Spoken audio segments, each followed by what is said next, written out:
যখন একটা নতুন সদস্য আসে, যেদিনটা আসে প্রথম সদস্য হিসাবে, সেদিন পরিবারের সমস্ত সদস্যের প্রতি প্রত্যেকের একটা ধ্যান ধারণা থাকে বা অনুভূতি থাকে সম্পূর্ণ আলাদা।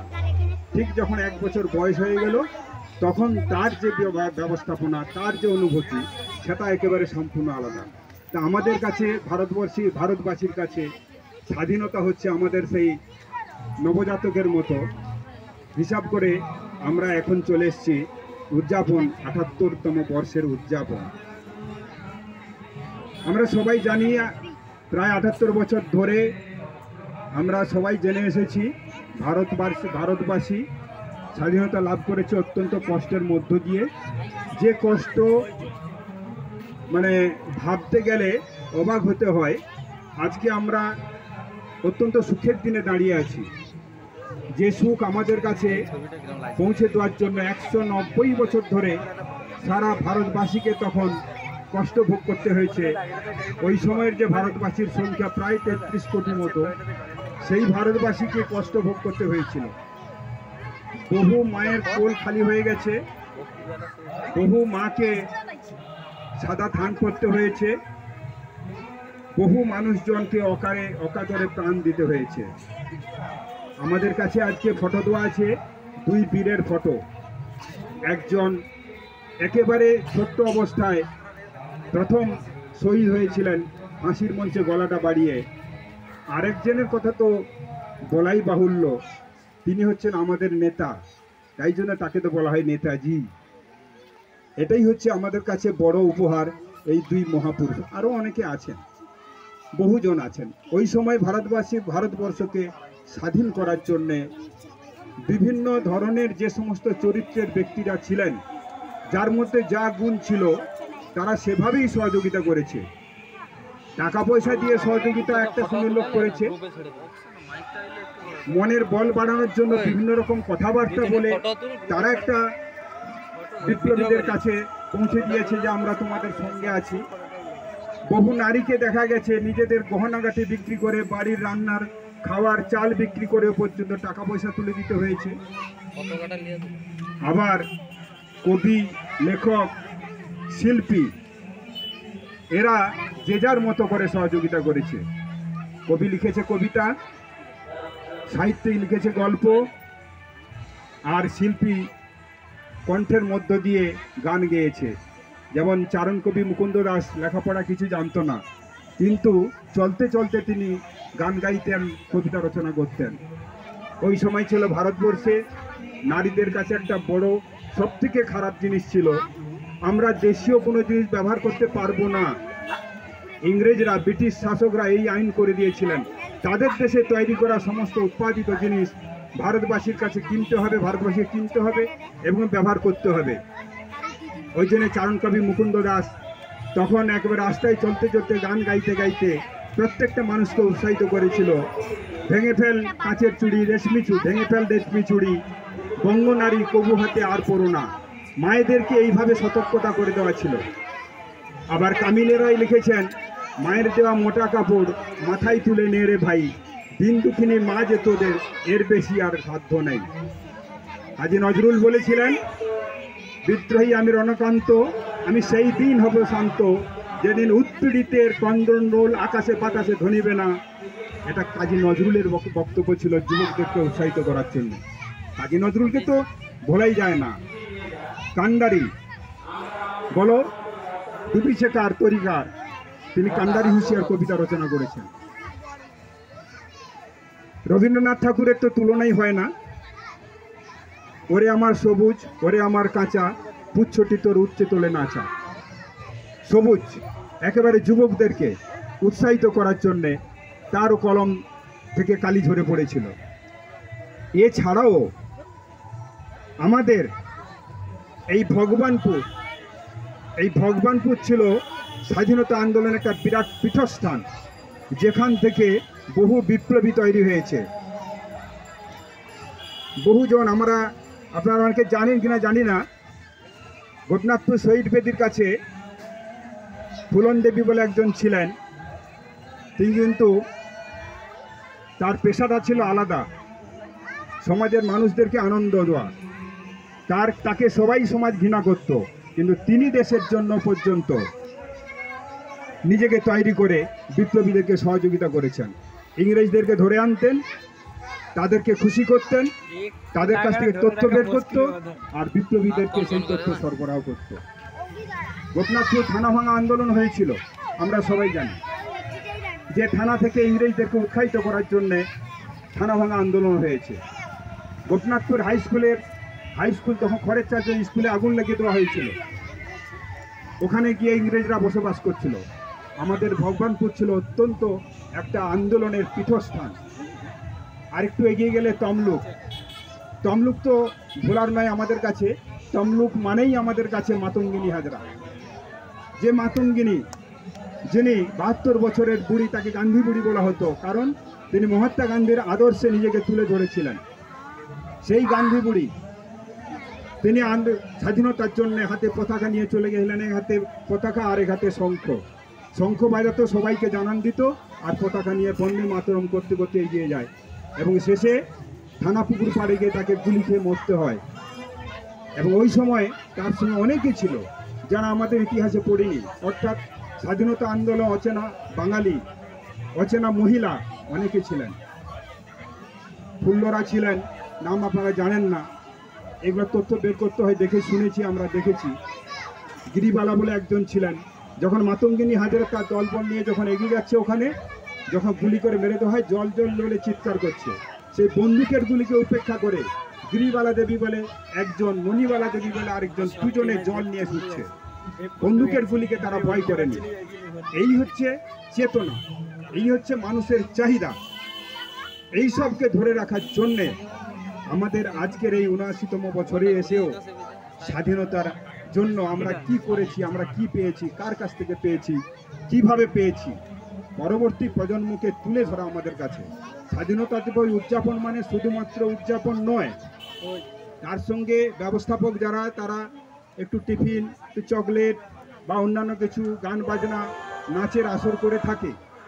এটা আনুষঙ্গিক, এটা করতে হবে, কিন্তু তার সঙ্গে মূল উদ্দেশ্য এটাই যে কেন আমরা এই দিনগুলোকে আমরা পালন করব।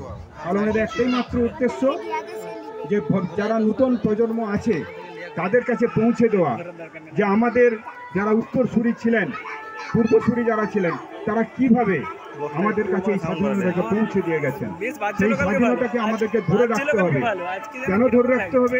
এখনো পর্যন্ত ভারতবর্ষের মাটি বিদেশির কাছে একটা বিশাল জিনিস, তারা এখনো চাইছে ভারতবর্ষকে অধিকার করে রাখার জন্য। আমরা জানি সারা পৃথিবীর মধ্যে আমেরিকা একটা জায়গা আছে যারা সমস্ত দেশের উপর কর্তৃত্ব করে বেড়ায়। ভারতবাসীর উপরেও তারা কর্তৃত্ব করতে ছাড়েনি। তারা সুযোগ পেলেই সঙ্গে সঙ্গে তারা ছোবল মারতে ব্যস্ত আছে। কিন্তু ভারতবাসী আমরা অনেক রক্তক্ষয়ী সংগ্রামের মধ্যে আমরা উপলব্ধি করেছি যে ভারতবর্ষ আমাদের কৃষি প্রধান দেশ। এখানের মানুষ কৃষক, ধান চাষ করে শিল্পর মধ্য দিয়ে নিজেদেরকে জীবন অতিবাহিত করতে চায়, কিন্তু বিদেশিরা তা করতে দিতে চায় না। ওই জন্য ভবিষ্যৎ প্রজন্মের কাছে আমাদের কিশোর সংঘের পক্ষ থেকে আবেদন যে সবাইকে ভারতবর্ষকে টিকিয়ে রাখার জন্য, ভারতের স্বাধীনতাকে অক্ষুণ্ণ রাখার জন্য সবাইকে চেষ্টা করতে হবে। কোনোরকমভাবে ভারতবর্ষের এই স্বাধীনতা যেন কোনোরকমভাবে আবার কোথাও না চলে যায়। শুধু কি এই স্বাধীনতা? আমাদের ভারতবর্ষের শিক্ষা, আমাদের ভারতবর্ষের দীক্ষা, ভারতবর্ষের সমীক্ষা আমাদেরকে শিখিয়েছে প্রত্যেকটা মা বোনকে উপযুক্ত শিক্ষায় শিক্ষিত হতে হবে। এই কারণে ভারতবর্ষের যে সরকার পরিচালিত হচ্ছে, যাকে আমরা সরকার গড়ার জন্য পাঠিয়েছি, সেই ভারতবর্ষের সরকার বলুন, পশ্চিমবঙ্গ রাজ্যের সরকার বলুন, সারা ভারতবর্ষের সমস্ত রাজ্যের সরকার বলুন, সবাই মিলে একটাই চেষ্টা যে শিক্ষা, কারণ শিক্ষা আনে চেতনা। শিক্ষা যদি না থাকে চেতনা আসবে না। আজ থেকে ৭৯ বছর আগে যখন ভারতবর্ষ স্বাধীন হয়, তার থেকে আরও পিছিয়ে গেলে, প্রথম যখন ভারতবর্ষ যখন আমাদের অধিগ্রহণ হয়ে যায়, তখন ভারতবাসীর মধ্যে এই সারাটা জাগেনি যে ওরা এসছে আমাদেরকে গ্রাস করার জন্য। ওরা ঢুকেছিল প্রথম ভারতবর্ষে একটা বাণিজ্য করার জন্য, ব্যবসা করার জন্য। সেই বাণিজ্য পরবর্তীকালে তারা এখানে সরকার গড়তে প্রস্তুতি নিয়ে নিল। এই যে কষ্ট, এই উপলব্ধিটা করতে ভারতবর্ষে অনেক সময় লেগেছে। আজকে সেই নূতন প্রজন্মের কাছে আমাদের কাছে তুলে ধরতে হবে যে এভাবে কখনো ভারতবর্ষকে বিকিয়ে দেওয়া যাবে না। প্রত্যেকে শিক্ষায় শিক্ষিত হতে হবে, প্রত্যেকের স্বাধীনতা থাকতে হবে। হ্যাঁ, স্বাধীনতা মানে এই স্বাধীনতা যার মধ্যে শৃঙ্খলা থাকবে। উচ্ছৃঙ্খল স্বাধীনতা চাই না। আমাদের পোশাক পরিচ্ছদ, খাদ্য, চলন বলন, প্রতিবেশীর সঙ্গে আলাপ আলোচনা সবটাই হবে একেবারে সভ্যমত।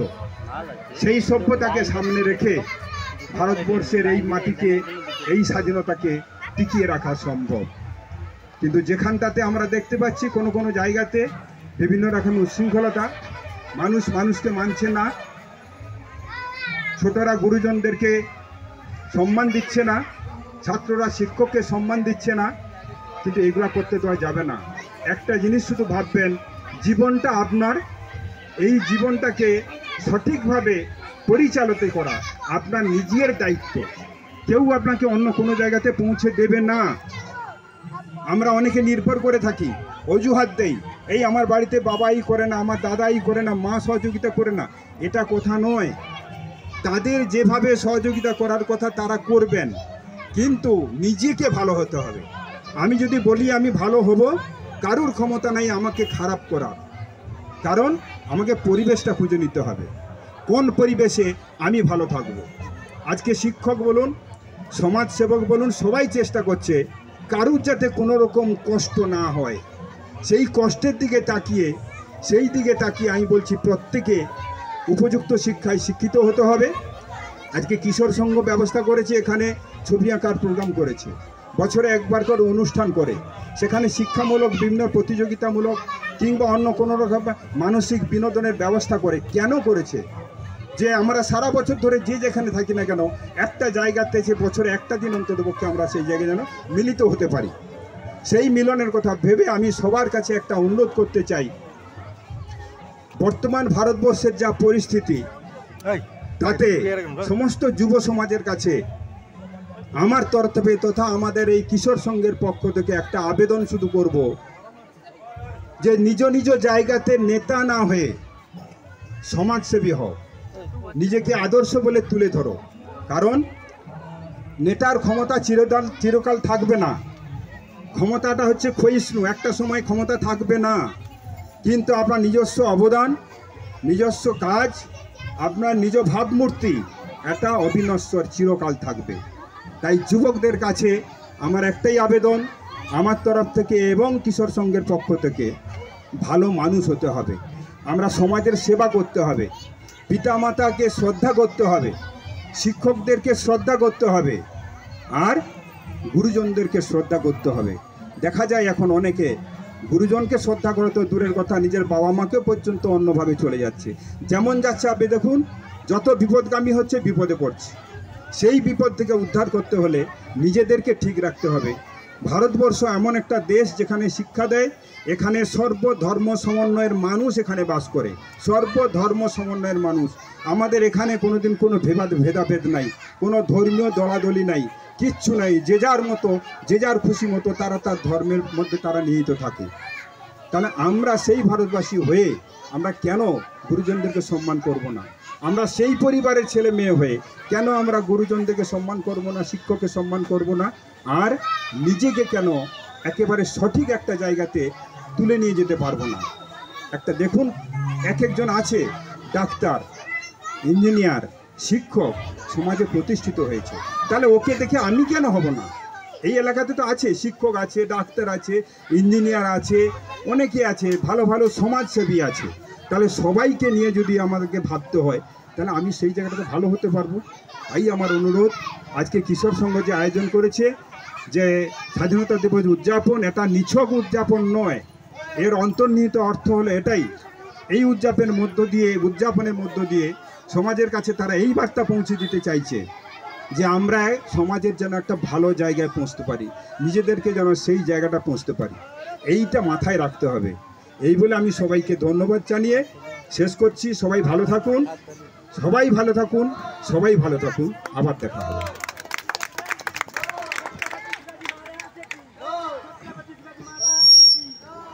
সকালের জন্য টিফিনের ব্যবস্থা আছে, আপনারা টিফিনটা নিয়ে যাবেন।